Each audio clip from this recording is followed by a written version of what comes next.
crowd in the world. This feels amazing. I love doing stand-up comedy, okay? I love it so much. I love everything about doing stand-up comedy. I like the bad parts of doing stand-up. I like staying in the worst hotels I've ever seen in my entire life. Your Days Inns, okay? Your Quality Inns. Anybody familiar? No? All rich as hell? Okay, cool. That's good. Have you ever walked into a Quality Inn and you're just like, honestly, I would have gone for quantity at this point. You guys really messed up the quality part, if I'm being honest. I stayed at a Days Inn in Southwest Arkansas recently, not to flex on you guys. Do not want to brag. That had a loofah in the shower.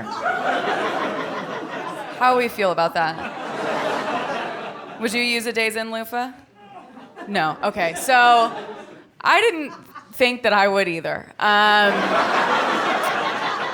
It was a long day on the road. I was feeling grimy. I used it, okay? I exfoliated. It was 6 or 7 minutes. I washed myself like a woman in a movie who was trying to forget a memory. Do you know what I mean? It was deep. It was severe. The next day I went to check out and the guy was like, "How was your stay?" I was like, "I really like the loofah. I think it's a nice touch." And he, of course, said, "What loofah?" Washed myself with a leftover Days Inn loofah.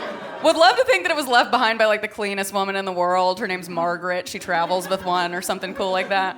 You know it wasn't her. You know it was some guy named Loofah Larry or some shit. He's got a loofah fetish. He and his boys had a loofah party. And then if I can be honest, I put it on my face. So, started COVID-19. Super sorry about the trouble. I loved being in the South, though. I'm from the South, like Iliza said. I'm from Nashville. I grew up in Nashville, Tennessee. My first working years of my life, from the time I was 15 until I was 47 years old, I worked at a water park in Nashville, Tennessee called Nashville Shores Water Park. It's the home of water, sun, and family fun. If you haven't heard about it.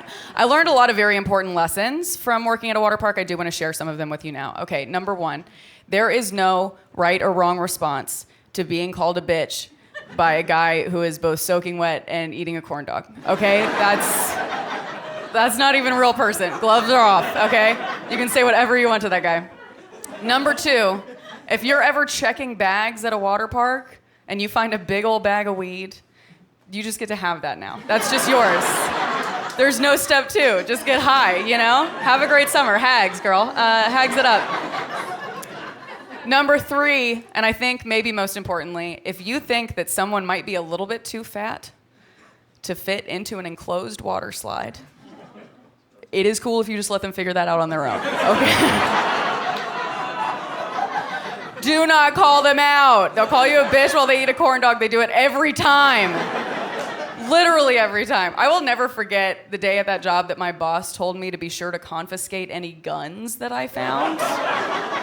He said, be sure to snatch up any handguns you find. I am still laughing thinking about what teenager making $6.25 an hour is taking a handgun from the kind of guy that brings a gun to a water park, okay? That's a special kind of guy. His kids are like, let's go splash around. He's like, let me strap up real quick, for God's sake. Is it under his board shorts? That's my only question. Is it getting sippy, soppy, and wet the whole time? I think it must be.